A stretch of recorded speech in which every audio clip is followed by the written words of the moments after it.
우리 하나님 말씀 같이 한 구절 읽도록 하겠습니다. 우리 누가복음 12장입니다.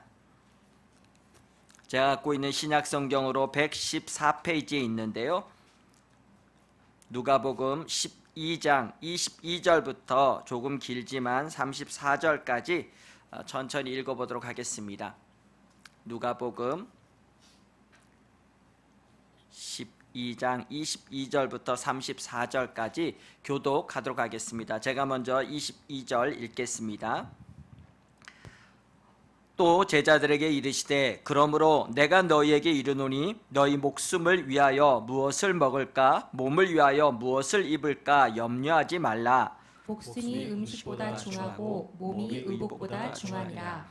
까마귀를 생각하라. 심지도 아니하고 거두지도 아니하며 골방도 없고 창고도 없으되 하나님이 기르시나니 너희는 새보다 얼마나 더 귀하냐.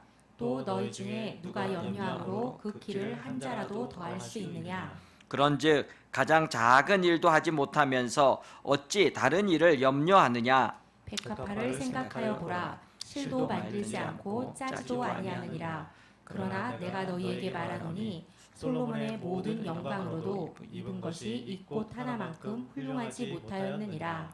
오늘 있다가 내일 아궁이에 던져지는 들풀도 하나님이 이렇게 입히시거든 하물며 너희일까 보냐. 믿음이 작은 자들아. 너희는 무엇을 먹을까 무엇을 마실까 하여 구하지 말며 근심하지도 말라. 이 모든 것은 세상 백성들이 구하는 것이라. 너희 아버지께서는 이런 것이 너희에게 있어야 할 것을 아시느니라.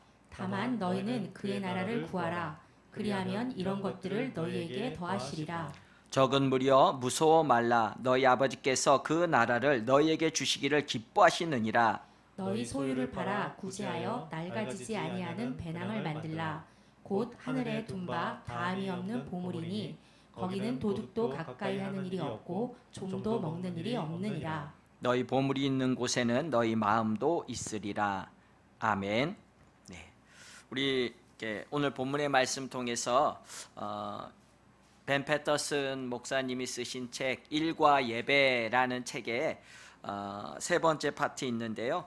소망이 있습니까? 하는 제목으로 같이 하나님 말씀 나누어 보고자 합니다. 소망이 있습니까? 여러분들이 책을 읽어보면 또 같이 그 내용들을 이 질문이 무엇을 질문하고 있는 것인지 아마 조금 더 쉽게 와닿을 수 있을 텐데요. 이야기를 풀어나가면서 제일 처음 들려주는 한 이야기는 한 잠수함에 대한 이야기입니다. 미국 매사추세츠 해안에서 잠수함이 이렇게 배하고 충돌이 일어나서 침몰하게 되었습니다. 그 안에 있는 승무원이 전부 다 아주 이렇게 죽음의 감옥에 갇히게 된 것입니다. 그들을 구하기 위해서 이런저런 많은 방법들을 이렇게 동원해 봤지만 전부 수포로 돌아가고 말았습니다. 그 모든 이 고생한 것들이 끝날 무렵에 어떤 잠수부가 자기가 입고 있던 그 모습으로 해서 이제 이 배 가까이에 갔는데 이제 그 헬멧을 가까이에 배에다 대고 이렇게 귀 기울이다 보니까 배 안에서 쿵쿵쿵 하고 소리가 나는 것들을 듣게 되었습니다. 그리고 자세히 들으면서 그것이 모리스 부호로 자기네들 안에 있는 이 이야기들을 지금 이렇게 이야기하는 것이라는 것을 알게 되었습니다. 근데 여러 이야기가 있을 수 있지만 하나는 질문이었습니다. 질문. 그 질문이 무엇이었냐면은 어디에 소망이 있습니까?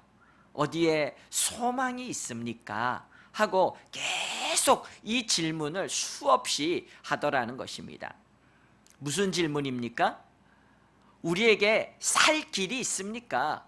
우리에게 살 방법이 있습니까? 하고 지금 그 안에서 꼼짝없이 죽을 수밖에 없게 된 그 상황 속에서 그들이 지금 계속 찾고 구하는 것, 우리에게 소망이 있습니까? 우리에게 살 길이 있습니까? 이 질문을 계속 그들이 하고 있었던 것입니다. 성경은 우리 가운데 그렇게 이야기하고 있습니다. 이것은 저기 저 심해 지금 이렇게 잠수해 버린 그 잠수함만의 문제냐? 사실은 그것은 그 안에 있는 그들만의 문제가 아닌 것이라고 우리 가운데 말씀하고 가르쳐 주고 있는 것입니다. 지금 우리가 만나고 있는 이 세상은 코로나19라는 한 가지 주제로 말미암아 많은 사람들이 동일한 위기감을 갖고 있습니다. 처음에는 우리나라나 요 몇몇 여기 동남아시아 쪽 이렇게 이쪽에 있는 우리들만의 일인 것 같았습니다. 우리들은 위기라고 느끼는데 다른 곳에 있는 사람들은 여행을 다니면서 아무 일 없는 것처럼 이렇게 썼었지만 금방 지금 이 위기는 모든 세상에 퍼져나가게 되었고요.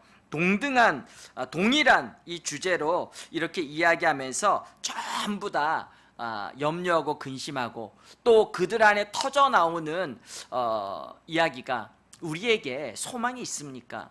우리가 이 위기를 언제쯤 벗어날 수 있을까요? 언제 우리는 여기에서 구원받을 수 있습니까? 살 길이 있습니까? 회복될 수 있습니까? 이 질문들을 지금 막 하고 있는 것입니다. 그런데 지금 이러한 문제, 이러한 질문들이 사실은 훨씬 더 깊게 우리 안에서 계속 질문되어지고 있었던 문제라는 것입니다. 성경이 우리 가운데 계속 질문하면서 찾도록 그렇게 우리 가운데 외치고 있었던 소리이기도 합니다. 기독교 방송 작가였고 또 기독교 방송 설교가였던 도널드 반 하우스 목사님 이야기가 이렇게 책에 나오는데요. 어느 날 그가 유명 인사라는 그 사람들과의 어떤 이야기 속에 있었던 이런 것들을 나누었습니다. 한 번은 로즈베리 경이라는 이제 유명한 정치가 아주 유력한 이 정치인과의 이 만남 속에서 이제 자신의 너무너무 사랑스럽고 귀여운 손녀딸 이야기를 하는 것입니다. 그러면서 그 손녀딸이 얼마나 귀여운지, 손녀딸이 얼마나 예쁜지 정말 이렇게 깨물어 먹어도 너무너무 이렇게 그럴 수 있을 것처럼 너무 사랑스러운 모습이라는 거예요. 그 너무 사랑스러운 그 모습의 손녀를 보면서 교회에 가면 어떤 이야기를 하냐면은 진노의 자식입니다. 진노의 자녀입니다. 그거는 물론 그 손녀딸에게만 얘기하는 것은 아니죠. 그 성경에서 그리고 교회에서 얘기하는 그것은 모두가 여기에 있는 모든 사람, 정말 천사와 같이 보여지는 그 어린아이에서부터 그 모든 사람이 죄 가운데서 영원히 죽을 수밖에 없는 본질상 진노의 자녀라는 것들에 대해서 이렇게 이야기하고 가르쳤던 것입니다. 그런데 그 로즈베리 경이 그렇게 이야기를 하더라는 거예요. 아니 이렇게 천사 같은 아이를, 이렇게 예쁜 아기를 어떻게 진노의 자녀라고 얘기할 수 있느냐, 어떻게 진노의 자식이라고, 본질상 진노의 자식이라고 얘기할 수 있느냐, 이러면서 막 화를 내고 분노하더라는 것입니다. 어떻습니까?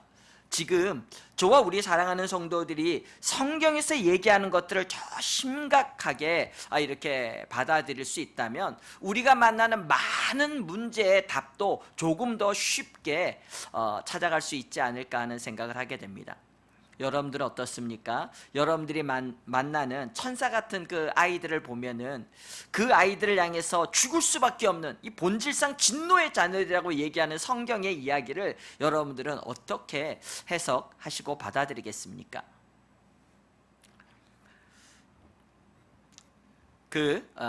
도널드 반 하우스 목사님이 그런 이야기들을 하고 있습니다.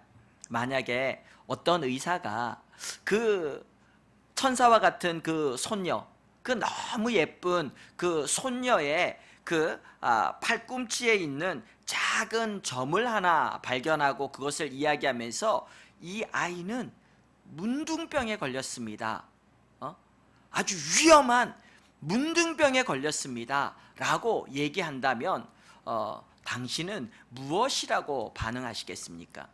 로즈베리경 너무나 손녀딸을, 천사 같은 이 손녀를 이뻐하고 사랑하는 그가 만약에 그 의사가 전문가적인 견해를 갖고 지금 이 손녀 안에 나타난 이런 작은 증상, 이 작은 점은 문둥병의 시초와 같습니다, 문둥병이 있습니다 라고 얘기한다면, 아니 이렇게 천사와 같은 아기를 두고 문둥병자라 그랬다고 그렇게 화를 내면서 분노하시겠습니까? 아니면 그래요? 그러면 어떻게, 소망이 있습니까?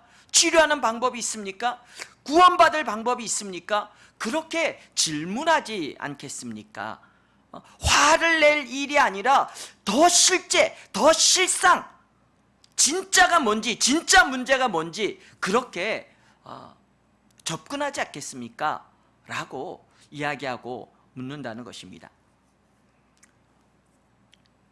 성경이, 그리고 우리가 갖고 있는 이 많은 믿음의 이야기들이 예수님이 소망입니다, 예수 그리스도로 말미암아 주어진 복음이 소망입니다 라고 얘기하고 있는 이것은 단순한 어떤 영적인 일, 우리로 하여금 영원한 사망에서 영원한 그 구원을 얻는 그러한 일들에 관한 것이냐면은, 사실 그 문제로 말미암아 파생되어진 많은 일들의 아주 보편적인 답이 될 수 있다는 것들을 우리가 이해하고 알아야 된다는 것입니다.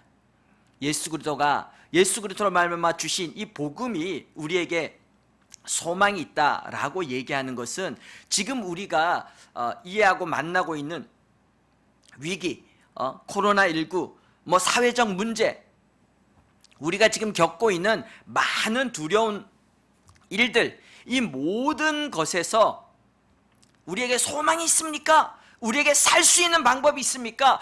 우리에게 구원의 길이 있습니까? 라고 얘기하는 이 모든 질문에 대한 본질적인 답이 될 수 있다는 것입니다. 사실 오늘 저와 우리 사랑하는 성도들이 지금 계속해서 주제를 갖고 같이 이야기하고 나누는 것은 우리가 하는 일에 관련된 것입니다. 우리가 갖고 있는 직업, 우리가 지금 하고 있는 일, 이 모든 일에 성경적인 어떤 그 의미가 어떤 것이 있는지를 한번 생각해 보고, 우리가 혹시 놓치고 있었던 것, 잃어버리고 있었던 것들이 있다면 그것들을 잘 붙잡고 찾아서 회복하는 것, 그런 것들을 우리의 삶에서 한번 찾아보려고 하는 것입니다.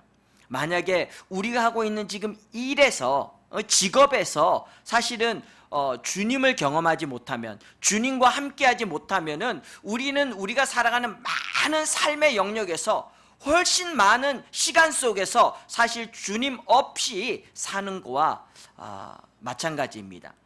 그렇기 때문에 우리가 하고 있는 일에서 주님의 임재하심을 경험하고, 그 일 속에서 하나님의 이 음성들을 듣지 않으면은 사실은 우리가 너무나 많은 시간들을 신앙과 생활을 분리해서 따로 떨어져 생활하는 것과 마찬가지인 것입니다. 저와 우리 사랑하는 성도들은 어떠합니까? 우리가 하고 있는 일 속에서 하나님을 만나고 예배하고 있습니까? 우리가 지난 시간 계속해서 같이 이야기하고 나누었던 것 중에 하나가, 하나님께서 일을 우리 가운데 저주와 고통으로 주셨던 것이 결코 아니라는 것입니다. 하나님이 처음 사람을 지으시고 하나님께서 사람에게 복을 주시면서 하나님께서 허락하셨던 것이 무엇이라고요? 그것은 하나님처럼 살도록, 하나님처럼 어떻게? 하나님처럼 모든 것들을 다스리고 정복하고 그것들을 관리하면서 그렇게 일하는 제자로, 일하는 사람들로 주님과 같이 살도록 허락하셨다는 것입니다. 그래서 그 일 속에는 하나님의 임재가 있고, 하나님의 말씀이 있고, 하나님과의 사귐이 있고, 하나님과 같은 모습이 있는, 하나님을 닮아가는 모습이 있는 놀라운 복이 숨겨진 것이 바로 일이라는 것입니다. 우리가 갖고 있는 직업이라는 것입니다.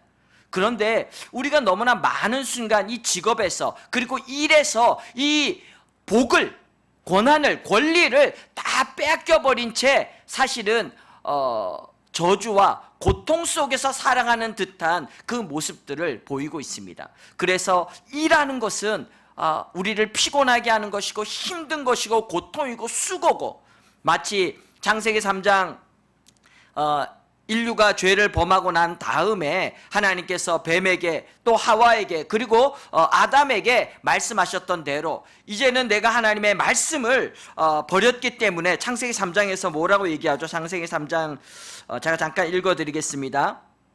아담에게 이르시되 내가 내 아내의 말을 듣고 내가 내게 먹지 말라는 나무의 열매를 먹었은즉 땅은 너로 말미암아 저주를 받고 너는 내 평생에 수고하여 그 소산을 먹으리라.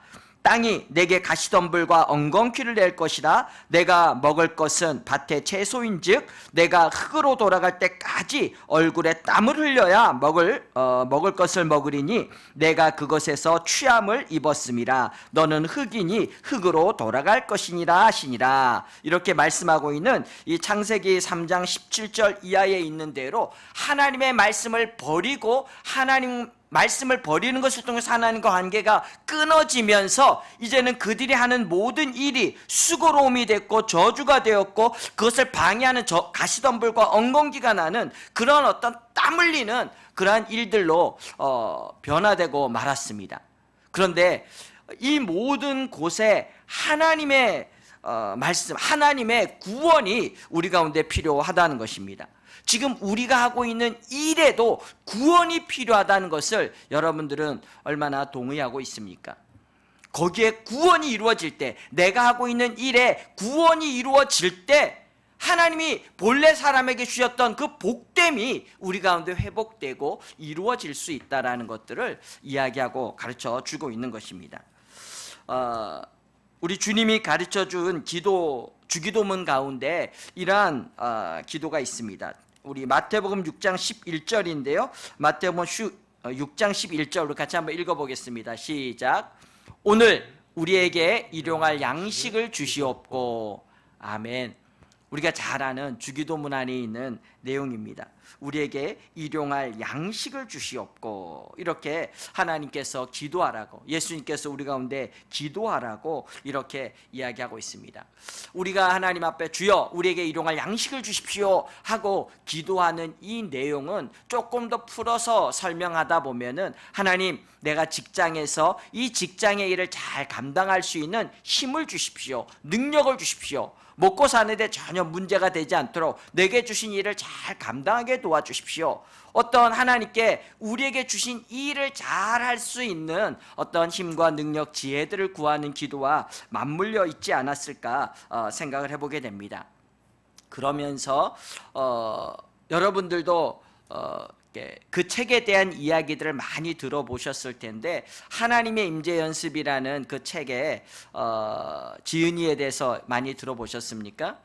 우리 수도원에서 계속 그 삶을 들여서 또 오랜 세월 주방에서도 살고 또 그 다음에는 주방에서 일을 했고 그 다음에는 어디에서 일을 했다 그랬죠? 신발 깁는 곳이었나?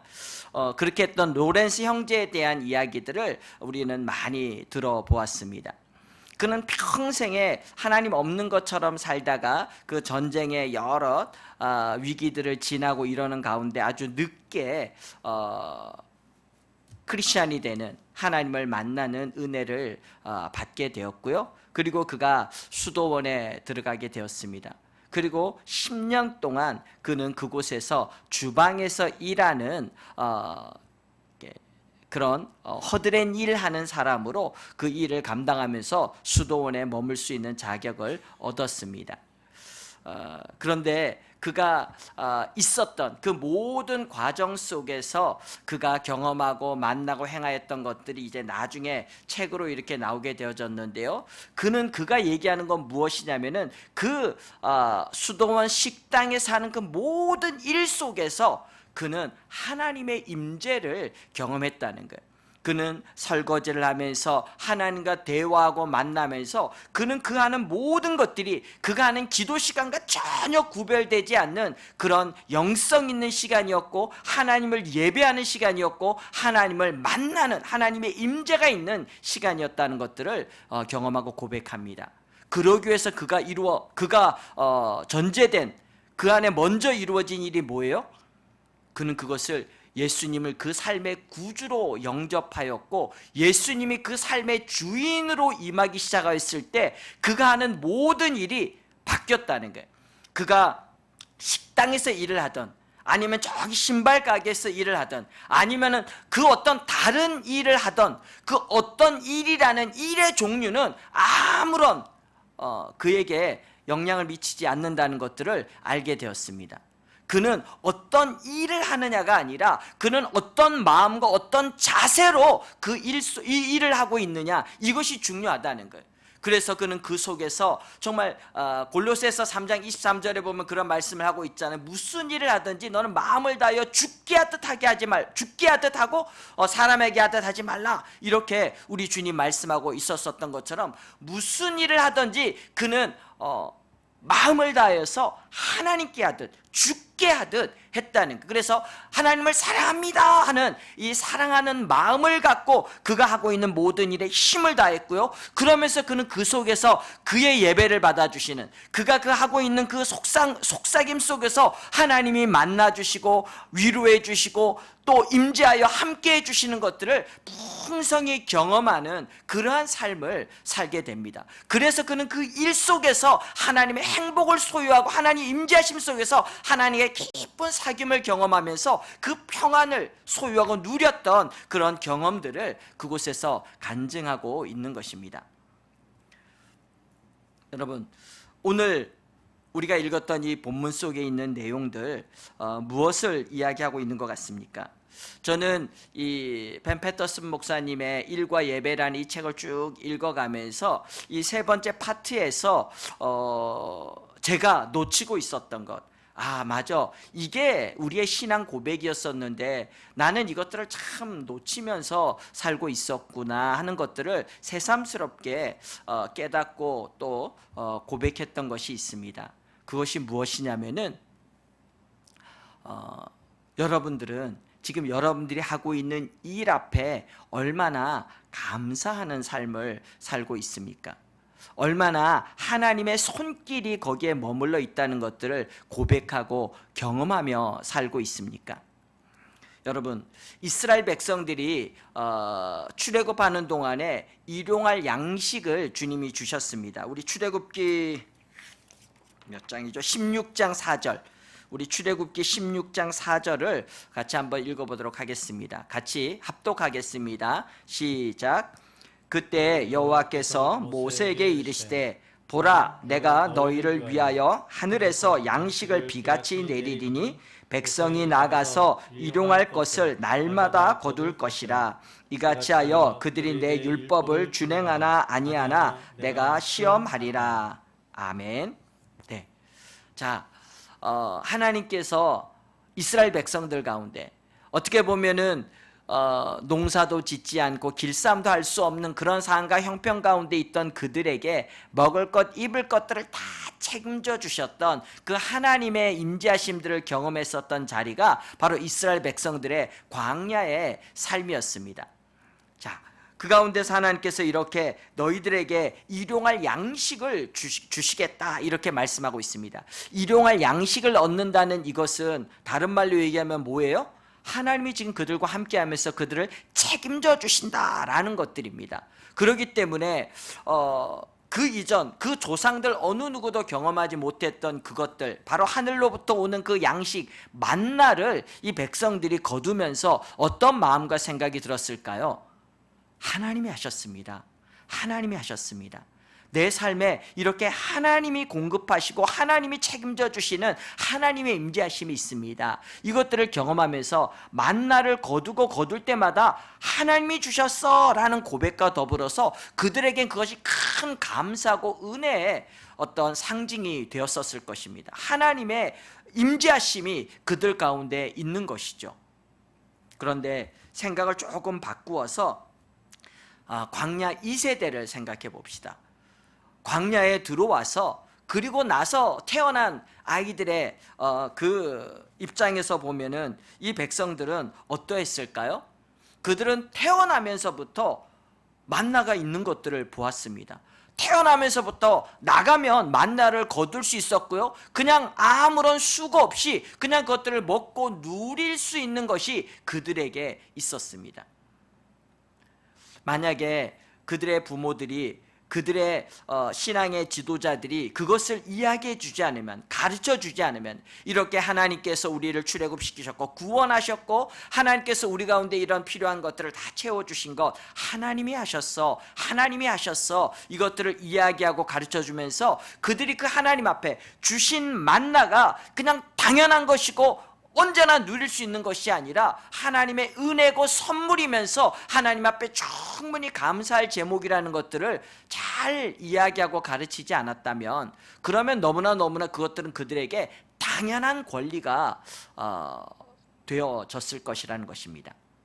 여러분, 한 목사님이 자기 집안에 있었던 여러 이야기들을 이렇게 정리해 놓은 곳 가운데 그런 이야기를 했습니다. 그분의 외숙모에 대한 이야기였었는데요, 제가 이렇게 말씀 준비하면서 몇 주 전에 읽었던 것인데 어렴풋한 기억으로 여러분들과 나누게 돼서 제가 다 제대로 기억하고 있는 건지 잘 모르겠습니다.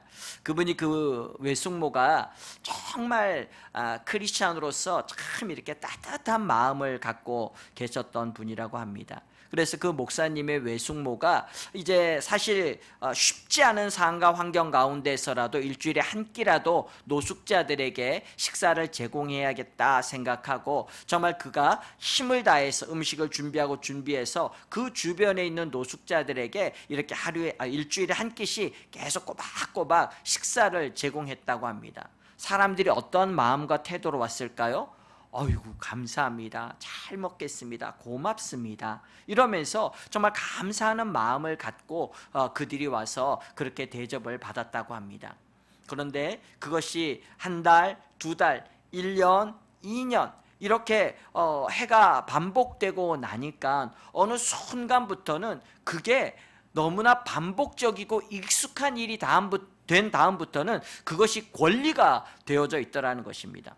그래서 그것이 감사의 고백이 아니라 당연한 것이고 그냥 마땅히 누릴 만한 권리가 그들에게 있는 것처럼 그냥 당연하게 이렇게 받더라는 것입니다. 그런데 어느 날 그 외숙모님이 아프셔서 입원을 하게 된 거예요. 그래서 그분이 더 이상 이 노숙자들에게 뭘 해주지를 못하고 병원에 입원해 있는 동 여러 날 동안에 이제 노숙자들이 와서 밥을 먹으려 왔는데 왔을 때마다 허탕을 치는 거예요. 그러니까 사람들이 어떻게 이야기할까요? 지금 우리를 이렇게 섬겨주셨던 그분이 어디가 아프신가, 편찮으신가, 무슨 일이 생기셨는가, 그거를 의문시하는 사람들이 없고요. 왜 우리가 먹을 것 안 주냐고, 왜 우리의 밥을 안 주냐고, 그들이 당연히 누릴 권리인 것처럼 왜 밥을 안 주냐고 막 투덜거리고 원망하면서 심지어 그 외숙모 그 집을 막 저주하면서까지 불평하고 투덜거리면서 저주하는 그러한 메시지를 던지는 것들을 보고 경험했다고 합니다. 그러면서 은혜가 권리가 되는 순간 정말 그 마음, 그 모습들이 너무나 악하구나, 이렇게 경험하고 생각했다고 이야기하는데요. 그러면서 이스라엘 백성들의 광야 생활과 더불어서 오늘 우리들의 삶을 다시 한번 돌아보게 되었습니다. 여러분 어떻습니까? 오늘 저와 우리 사랑하는 성도들이 누리고 있는 것은 너무나 당연한 것입니까? 제가 이렇게 어떤 자료를 찾다가 최근에 이렇게 한 유튜브 이제 방송을 이렇게 보면서 그 유튜브 방송에 여러 가지 이제 맞물려서 몇 개를 이렇게 좀 연달아 쭉 보았던 것이 있습니다. 그게 뭐냐면은 글로벌 리플이라는 유튜브였는데요. 우리 한국 안에 있는 이 코리아라는 나라 안에 있는 우리는 너무나 당연하게 여기고 있는 이것들이 외국 사람들이 보기에는 너무나 놀랍고 세상에 그런 일이 막 이럴 만큼 깜짝 놀랄 만한 이런 일들이라는 것들을 이렇게 이제 이야기하고 있는 거예요. 그래서 이제 뭐 여러 가지가 그 가운데서 얘기되어지고 있는데요. 뭐 예를 들면은 공항에서 딱 이렇게 비행기에서 내려서 공항 버스를 타기 위해서 딱 갔다가 한 사람이 너무나 충격적인 것들을 보고 사진을 찍어서 이제 그걸 올린 거예요. 그게 뭐였냐면은 사람은 하나도 없는데 공항에 있는 공항 가방들이 줄을 쭉 늘어서 가지고 그렇게 줄을 서 있더라는 거예요.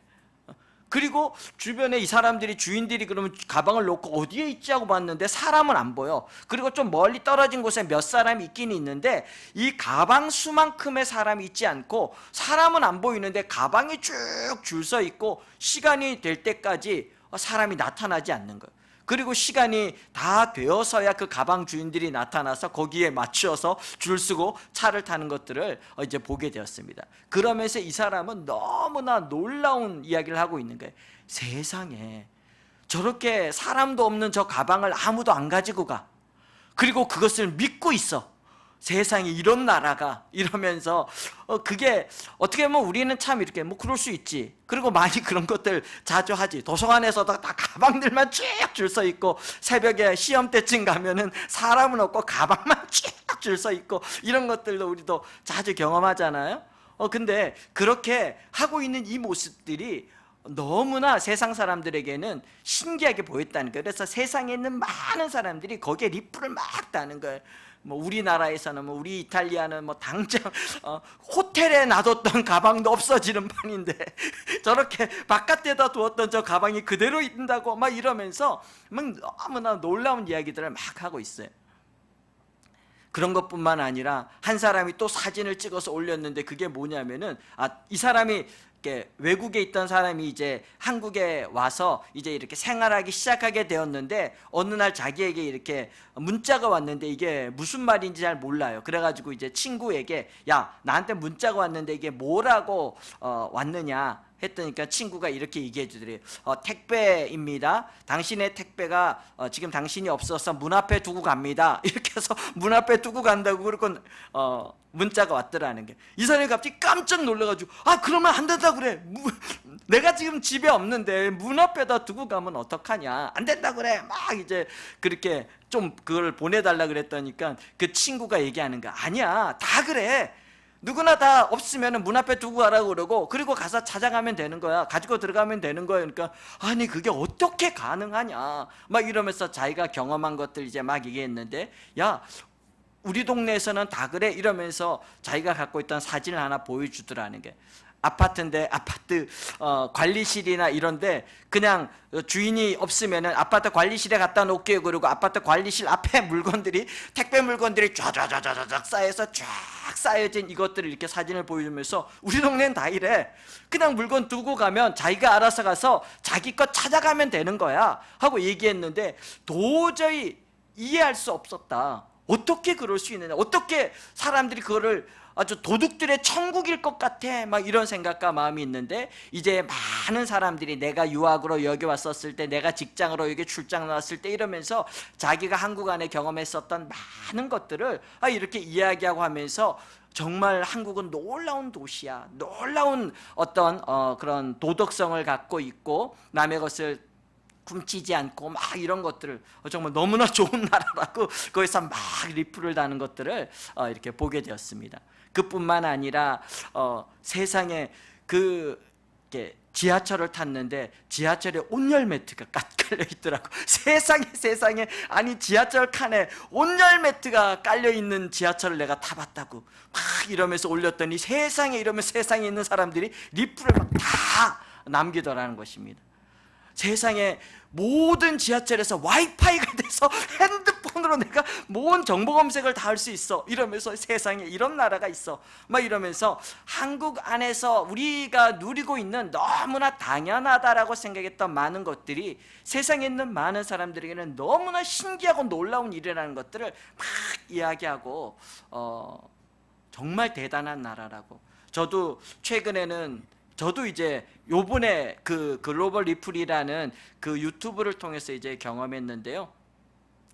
호텔이나 다 그런 건 아닌데 지금 지하철에 있는 많은 에스컬레이터에 이제 이렇게 자외선 소독기가 이렇게 달리는 거예요. 그래서 이게 이제 사람 손잡이, 이게 도대체 누가 얼마만큼 됐을지 모르고 이게 이제 되게 위험한 이제 바이러스에 온상지가 되어서 이렇게 다 많은 사람들에게 퍼질 수 있잖아요. 근데 지금 이런 형편과 상황 속에서 이제 그렇게 올라가는 출입구 쪽에, 그러니까 이 시작되어지는 좀 쪽에 이렇게 한 박스가 하나 이렇게 달렸더라고. 그리고 보니까 그게 이렇게 자외선 소독기여서 삥삥 돌아가는 것들이 그 부분을 지날 때마다 다시 이렇게 소독되어져서 이렇게 돌아가도록 이렇게 만든 것이 지금 한국 지하철의 상당 부분 이렇게 퍼지기 시작했고, 뭐 백화점이나 몇몇 군들도 아마 그렇게 바뀌기 시작했나 봐요. 그래서 내가 이런 거 봤어, 한국은 이런 국가야, 이러면서 이제 또 그게 올라왔더라고요.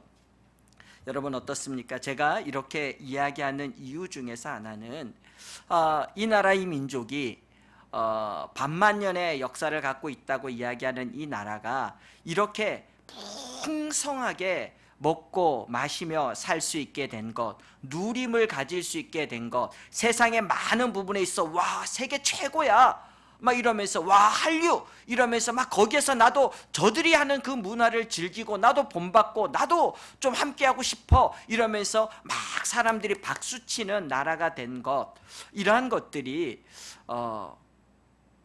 얼마나 됐을까요? 그리고 이것이 너무나 당연한 것이라고 여러분 생각하십니까?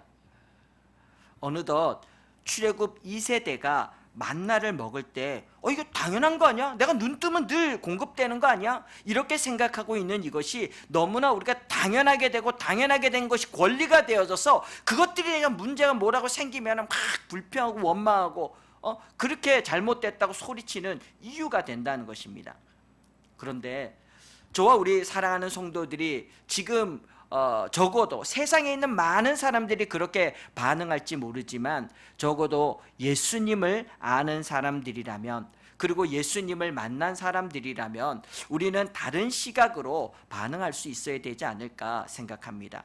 여기까지 도우시고 인도하셨던 좋으신 하나님이 계셨음을, 하나님의 은혜가 있었음을 우리가 고백하고 우리가 잊지 말아야 할 것입니다. 그리고 나에게 가르쳐 주어야 될 것이고 우리의 자녀들에게, 우리의 다음 세대들에게 가르쳐 주어야 될 것입니다. 그래서 그 은혜가 은혜 되게끔 하나님의 은혜 앞에 감사할 수 있고, 그 하나님의 은혜가 우리 안에 머물기 위해서 우리의 삶에 하나님의 임재하심, 하나님의 역사하심이 있도록 계속 그것들을 시인하고 고백하는 일들이 우리 안에 잃지 않을 때, 빼앗기지 않을 때 비로소 하나님이 우리 가운데 주시고자 했던 그 복을 소유하고 누리는 자가 될 수 있다는 것입니다. 여러분, 아까 전에 일하는 것, 우리가 직장을 갖는 것, 이러한 것들이 정말 하나님이 주신 놀라운 복의 한 모습인데, 우리가 어느덧 그 일이 하나님의 말씀을 저버린 그 죄인의 결국, 아담에게 수고와 저주와 땀 흘려야 되는 고통이 되고 있었던 이 같은 이 모습이 있었다는 것들을 우리가 보면서 지금 내 삶에서 일하는 것이, 그리고 직장을 다니는 것이 내 안에 여전히 짐이 되고 수고로움이 되고 그렇게 된다라면은 그 일에서 하나님의 구원이 필요함을 우리가 알고 깨달아야 됩니다. 그 일에도 예수 그리스도의 복음이 내게 소망이 됨을 우리는 알고 찾고 거기서 이루어짐을 경험해야 한다는 것입니다. 여러분 어떻습니까? 여러분들이 지금 하고 있는 일이, 여러분들이 갖고 있는 직업이, 여러분들이 지금 하고 있는 학업이, 공부가, 또 여러분들이 지금 하고 있는 집에서의 가사가, 여러 일들이 하나님의 임재하심을 경험하는 것이 아니라면, 하나님과 더불어 함께하고 있는 일이 아니라면, 그것이 너무나 수고롭고 귀찮고 너무나 이렇게 나를 피곤하게 하고 힘들게 하는 것이라면은 사실은 거기에서 구원함이 필요하다는 것입니다. 로렌스 형제가 주방에서 남들이 먹은 설거지를 다 하면서 그는 그곳에서 마음껏 하나님을 찬양할 찬양의 이유들을 발견했습니다. 왜냐하면 그가 하는 일은 누구를 위해서가 아니라 하나님을 위해서 하는 것이었고, 하나님이 함께하는 일이었기 때문에 그는 그곳에서 하나님과 대화할 수 있었고요, 하나님을 만날 수 있었고요, 하나님을 더 깊이 체험하는 그러한 예배의 자리가 될 수 있었기 때문에, 하나님을 너무나 사랑했기 때문에 그 일이 즐거움이 되었고 기쁨이 되었고 소중함이 되어서 그는 그 하나님의 행복을 풍성히 소유하면서 누리면서 그곳에 머물 수 있었다는 것입니다. 자, 여러분, 제가 여러 가지 이야기들을 하고 있지만 그러나 여기에서 좀 꼭 나누고 싶었었던 그것들을 다시 한번 정리하면서 이야기하려고 합니다. 만약 여러분들이 지금 먹고 사는 일이 여러분을 먹고 살게 하는 것이라고 생각한다면 그것은 마치 어떤 거와 같냐면요, 만나가 우리를 먹고 살게 하는 거야. 매일매일 나에게 지금 공급되고 있는 만나가 나를 살리는 것이야. 이렇게 지금 이야기하는 것과 같은 것입니다. 만나는 일용할 양식으로 하나님께서 그들에게 주셨습니다. 그런데 그들이 그 만나를 얻기 위해서 무엇을 했죠? 그들은 심지도 않았습니다. 그들은 거기에 길쌈이나 수고 다른 어떤 것도 하지 않았습니다. 그런데 그들이 나아가면 하늘에서 비같이 그냥 만나가 다 내려졌고 그들은 그것을 그냥 먹고 누리면 되었던 것입니다. 그 모든 것들을 공급하시는 분은 누구셨죠? 하나님이셨고 하나님의 은혜였습니다. 그러기에 이 이스라엘 백성들이 했던 것은 만나를 거두기 위해서 힘쓰고 애쓰고 막 그걸 만들어내기 위해서 막 무언가를 걱정하고 염려했었던 것이 아니라 하나님의 하나님 되심을 시인하면서 감사하고 그리고 순종하면 되었던 것입니다. 우리가 하는 일이 그러합니다. 지금 내가 하고 있는 일이 나를 먹여 살리고 있는 것이라고 생각하면 그 일이 정말 목구멍이 포도청이라 나에게 근근히 막 이렇게 쫓아가야 될 나를 얼마든지 마음껏 내 시간이나 마음을 휘둘러도 되고 주인의 권리들을 갖고 막 좌지우지해도 될 것 같이 그렇게 생각이 되지만 그러나 정확히 말하면은 일이 우리를 먹이고 살리는 것이 아니라는 것입니다. 내가 이만큼 노력했으니까 이렇게 됐지 이렇게 생각할지 모르지만 우리나라가 지금 이 자리에 있기까지 그리고 오늘 우리의 삶이 오늘 여기에 이 자리에 있기까지 하나님의 일하심이 하나님의 은혜가 여전히 우리의 모든 삶에 이루어지고 있었다는 것들을 우리가 알고 고백할 필요가 있습니다. 저도 이 말씀을 이렇게 준비하면서 다시 한번 내 삶을 돌아보았습니다. 우리의 가정 안에 있었던 여러 일들 그리고 우리 교회 안에 있었던 여러 일들을 하나씩 하나씩 헤아려 보았을 때 내가 그것을 만약 내가 염려하고 고민하고 막 머리를 짜서 하고자 했었다면 난 아예 시도하지도 못했을 것이고 너무너무 근심스럽고 염려스러워서 아주 그냥 이렇게 녹초가 되어져 있었을 것 같습니다. 그러나 우리의 가정이 이만큼 서서 지금 이 모든 것들을 누리기까지 그리고 우리 교회가 여기에서 이 모든 것들을 주어진 것들을 이만큼 소유하고 누리기까지 정말 하나님이 하셨습니다 고백할 수밖에 없는 하나님의 일이었다는 것들을 경험하게 되었습니다. 여러분, 우리 집안에 있는 꼬맹이가 있는데 만약 그 꼬맹이가 어떻게 하면 우리 집 먹고 살 수 있을까 이것 때문에 계속 염려하고 근심하고 고민하고 있다면 여러분들은 그들에게 뭐라고 얘기해 줄 것 같습니까? 근심하지 마, 아빠가 있잖아. 근심하지 마, 엄마가 있잖아. 그렇게 얘기하면서 그를 보듬어 주지 않겠습니까? 그런 것처럼 우리가 염려하고 근심하고 걱정할 때 주님은 그렇게 우리 가운데 지금 말씀하고 있는 것입니다. 우리가 조금 전에 읽었던 그 본문 속에서 주님 뭐라고 말씀하시죠? 백합화를 생각해 보렴. 그들이 백합화가 실도 만들지 않고 그리고 그것을 열심히 짜지도 않아. 그러나 솔로몬의 모든 영광, 정말 최고의 영광을 누렸다라고 얘기하는 그가 입은 그것보다도 이 백합화가 훨씬 더 예쁘게 옷 입지 않았느냐 하고 이야기한다는 것입니다. 그냥 있다가 아궁이에 던져지는 그 들풀 하나도 하나님께서 이렇게 입히시는데 무엇을 먹을까 입을까 마실까 때문에 너희들 그렇게 염려하고 근심하느냐. 염려하지 마라, 근심하지 마라. 그리고 하나님을 시인하고 그 하나님을 사랑하고 그렇게 하나님과 사귐 있는 그 일들을 우리가 행할 때 하나님이 책임져 주심을 우리 가운데 분명하게 주님 말씀하고 다시 한번 가르쳐 주시고 있는 것입니다.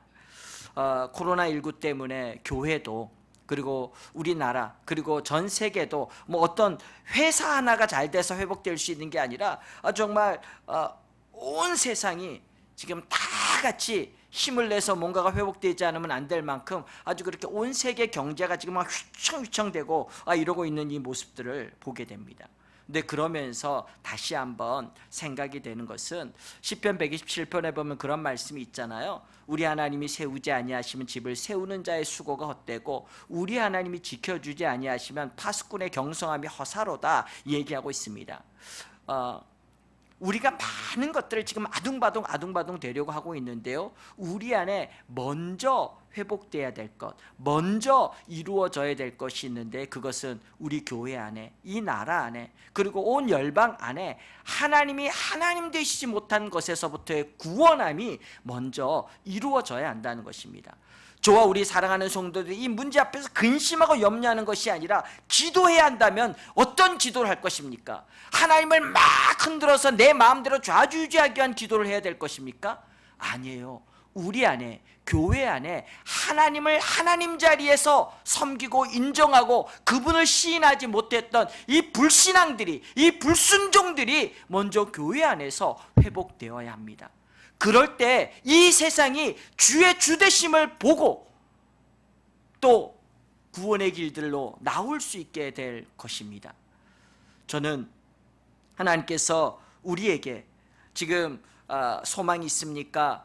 다른 말로 얘기하면은 그 잠수함에서 막 죽어가고 있는, 살 길이 없어 쿵쿵쿵쿵 모리스보로 두드리고 있는 그들이 소망이 있습니까? 우리에게 살 길이 있습니까? 라고 묻고 있는 이것이 사실은 지금 온 인류가 처해져 있는 당면의 과제라고 생각합니다. 너무나 천사와 같은 그 아기라 할지라도 그 안에 있는 점을 보면서 이 아이에게 문둥병이 걸렸습니다 라고 의사가 얘기한다라면은 그거는 투덜거릴 만한 일이 아니라 그러면 어떻게 소망이 있습니까? 살 길이 있습니까? 치료할 방법이 있습니까? 이걸 먼저 물어야 되는 것처럼 우리 안에 지금 심각한 일이 발생할 때, 문제가 이렇게 보여질 때 성경에서 이해하고 있는 멸망이라고 얘기하는 이것들에 대해서 우습게 여기고 아주 심각하게 너희들이 지금 근심을 더 근심스럽게 한다라고 얘기하는 것이 아니라 정말 소망이 있습니까? 우리에게 살 길이 있습니까? 라고 물어야 되고, 그것은 우리의 영원한 죄에서 구원뿐만 아니라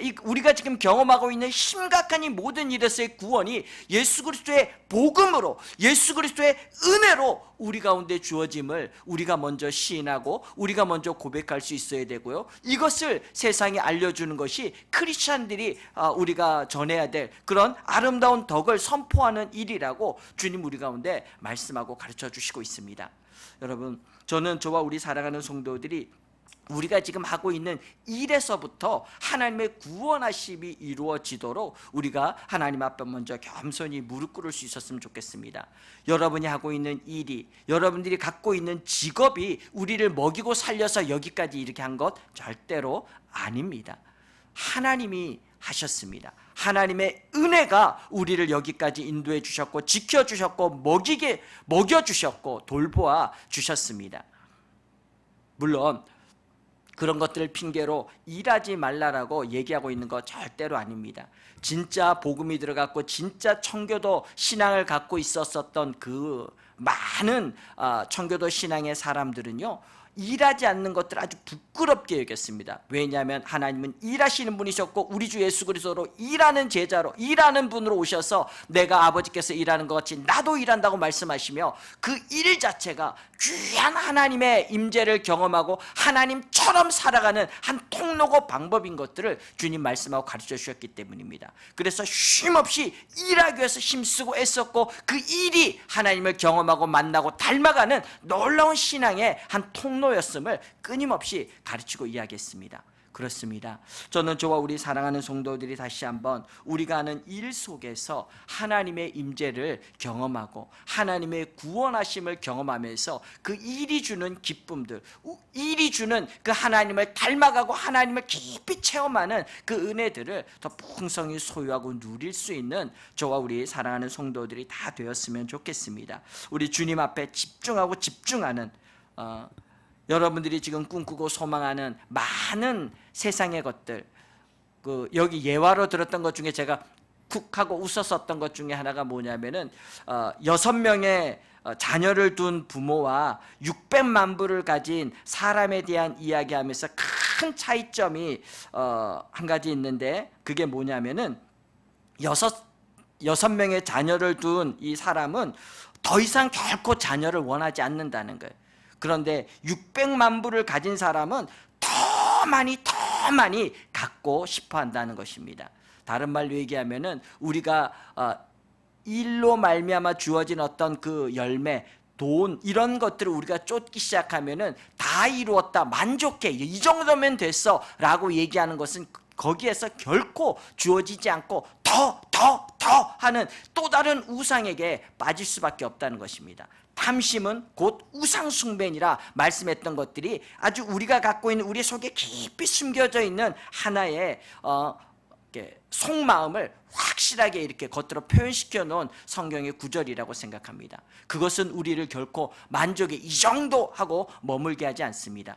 일 자체가 하나님의 임재를 경험하는, 그리고 그 일을 주시고 책임져 주신 우리를 먹여서 이렇게 풍성한 만나를 먹이고 누리게 하셨던 것은 하나님이 하신 것이지 우리가 했던 우리 일의, 우리 수고의 결과가 아니었다는 것들을 분명히 좀 알아야 합니다. 저는 저와 우리 사랑하는 성도들이 이 기도의 제목을 갖고 하나님 앞에 좀 기도했으면 좋겠습니다. 하나님, 우리가 일하고 있습니다. 주님은 일하지 않는 자는 먹지도 말라고 하셨던 것처럼 어떻게 보면 일이라는 것은 우리에게, 크리스찬에게 당연히 있어야 될 것이라고 주님 말씀하셨고, 이미 하나님이 처음 창세기에서 복을 주시면서 일하도록 하나님께서 우리에게 할 일을 허락하셨던 것을 기억합니다. 그런데 어느 순간 그 일이 우리 가운데 수고로움이 됐고 저주가 되었고 가시덤불과 엉겅퀴가 내어서 땀 흘려도 그대로 보상받을 수 없을 만큼 그렇게 힘듦이 되었습니다. 하나님, 오늘도 우리가 하는 일이 여전히 고통이 되고 저주가 되고 힘듦이 된다라면은 바로 그 일에도 하나님의 구원이 필요함을 우리가 고백하고 시인해야 할 것입니다. 하나님, 우리가 하는 모든 일에 하나님의 복음이 필요합니다. 예수 그리스도께서 어떻게 우리를 책임져 주셨고 돌보아 주셨고 우리를 고와 같이 놔둔 것이 아니라 이젠 아버지가 되어 주신 이 주님을 만나는 귀한 은혜가 있게 도와주시고, 그래서 우리가 하는 일 모든 현장에서 돌보아 주시고 책임져 주시고 우리가 수고하지 않아도 거두게 하셨던 그 만나를, 일용할 양식을 공급하셨던 그 하나님이 나의 하나님 되심을 더 깊이 경험하고 체험하는 그런 현장이 될 수 있도록 주여, 내가 하는 모든 일 속에서 하나님의 임재하심을 경험하게 하시고 내가 하는 모든 일 속에서 하나님을 만나는 기쁨 있게 하셔서 하나님을 닮아가는 그런 성숙과 행복이 그 안에서 날마다 열매 맺어가는 은혜가 있게 도와주시옵소서. 하나님, 이 땅은 복음이 필요합니다. 하나님, 이 땅에 더 많은 욕심, 탐심, 우상 숭배의 것들로 점점점 물들어가고 있는 이 세상에서 다시 한번 하나님이 주시는 구원이 우리가 하는 일 속에서도 정말 이루어지는 것들을 우리가 경험하게 도와주시고, 우리 교회가 잃어버리고 있던 이 주님의 주님 되신 자리들을 잘 회복하여서 비록 은과 금이 없더라도 예수님이 내 안에 계시다라고 분명하게 말할 수 있는 교회로서의 불순종과 불신앙의 자리에서부터 일어나는 회복이 일어날 수 있도록 도와달라고 우리 이것 위하여 먼저 좀 간절히 같이 하나님 앞에 기도하도록 하겠습니다. 기도하겠습니다.